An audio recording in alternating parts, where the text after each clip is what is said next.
មេរៀនទី4ដែលមេរៀនទី4គឺយើងសិក្សាអំពីមេរៀនដែលមានចំណងជើងថា better late than never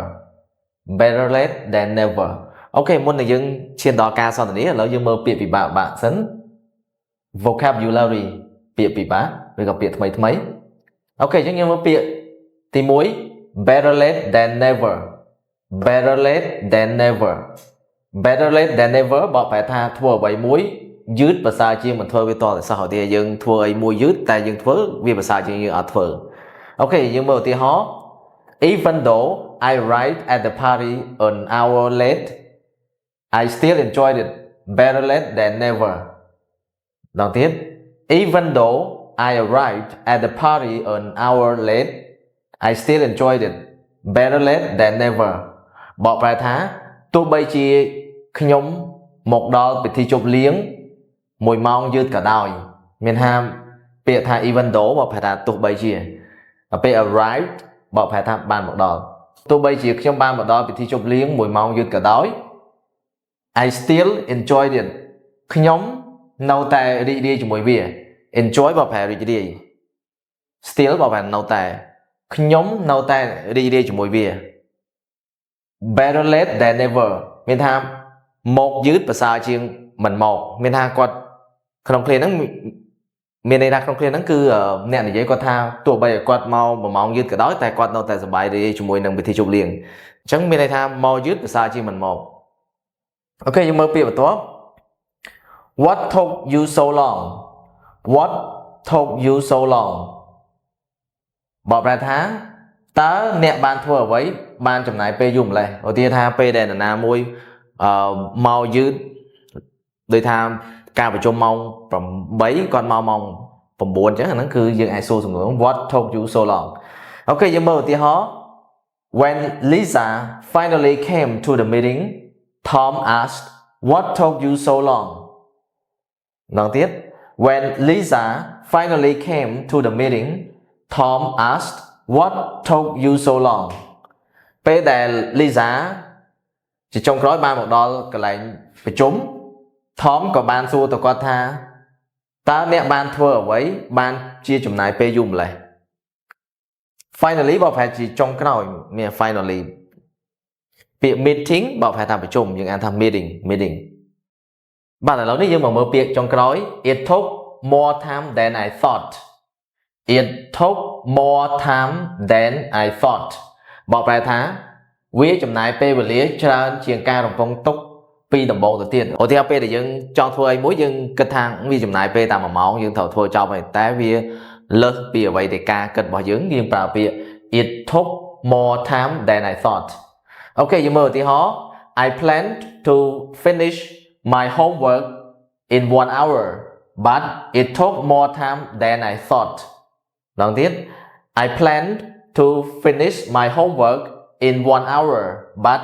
it took more time than I thought បកប្រែថាខ្ញុំមានគម្រោងថានឹងបញ្ចប់កិច្ចការផ្ទះរបស់ខ្ញុំក្នុងរយៈពេល1ម៉ោងប៉ុន្តែវាចំណាយពេលច្រើនជាងការរំពឹងទុករបស់ខ្ញុំទៅទៀតមានន័យថាតួអង្គដែលគាត់និយាយគឺគាត់គម្រោងថាពេលធ្វើ homework គឺបញ្ចប់ក្នុងរយៈពេល1ម៉ោងតែវាលើសពីការរំពឹងទុករបស់គាត់គឺមានថាលើស1ម៉ោងអូខេតែនេះគឺជាពាក្យថ្មីនៃមេរៀនទី4 better late than never better late than never សង្ឃឹមថាអ្នកទាំងអស់គ្នាងាយយល់នៅវីដេអូក្រោយយើងនឹងសិក្សាអំពីការសន្ទនាតែម្ដង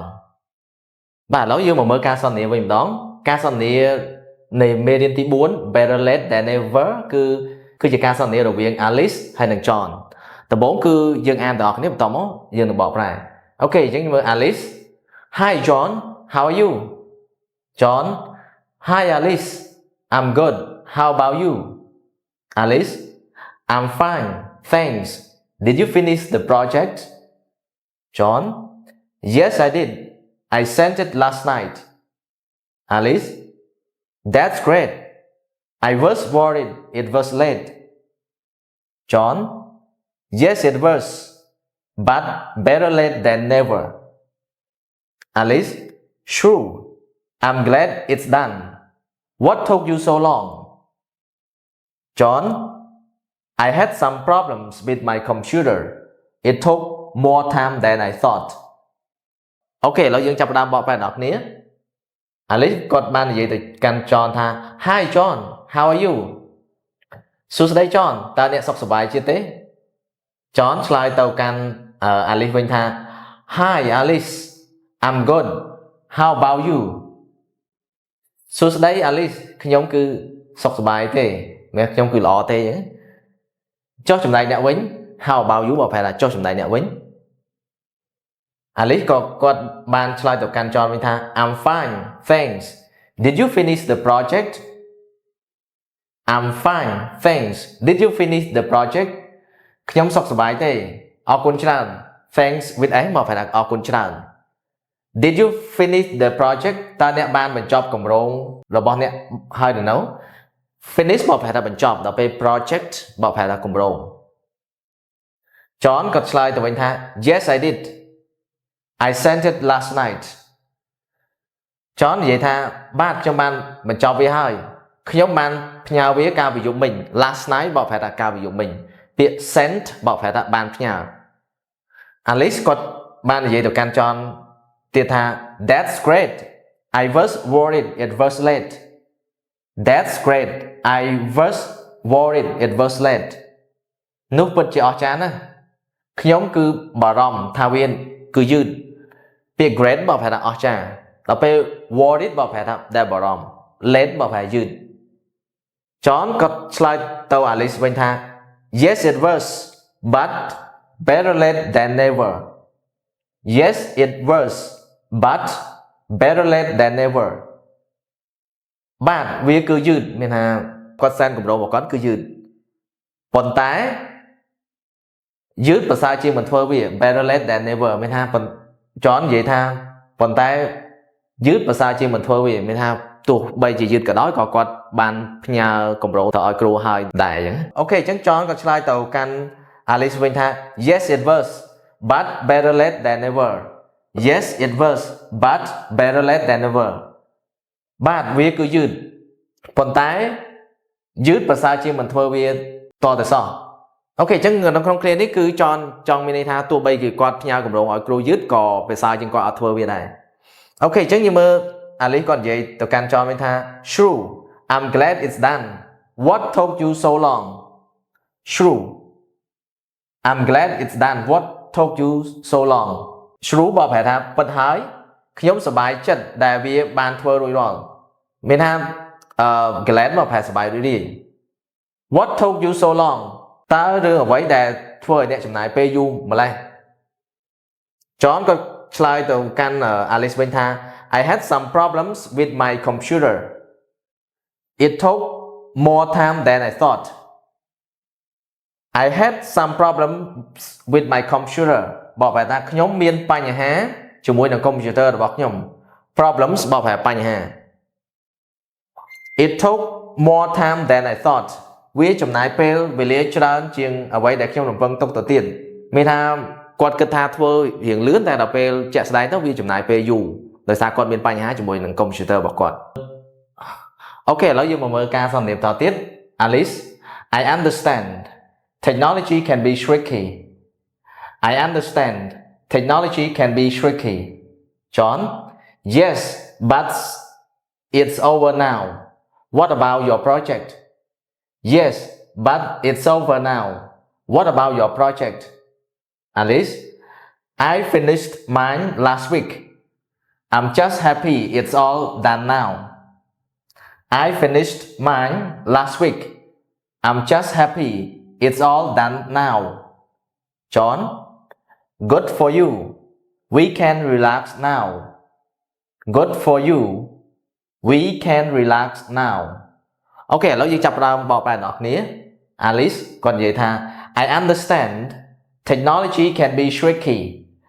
I understand បកប្រែថាខ្ញុំយល់ហើយបច្ចេកវិទ្យាអាចនឹងស្មុគស្មាញ can be tricky បកប្រែថាដែលមានល្បិចឬក៏ដែលស្មុគស្មាញបើយើងសំដៅទៅលើបច្ចេកវិទ្យាគឺវាស្មុគស្មាញ John ក៏ឆ្លើយទៅកាន់ Alice វិញថា Yes but it's over now Yes but it's over now បាទប៉ុន្តែវាបានបញ្ចប់ហើយនៅពេលឥឡូវនេះ over បើប្រែ it's over បើប្រែវាបានបញ្ចប់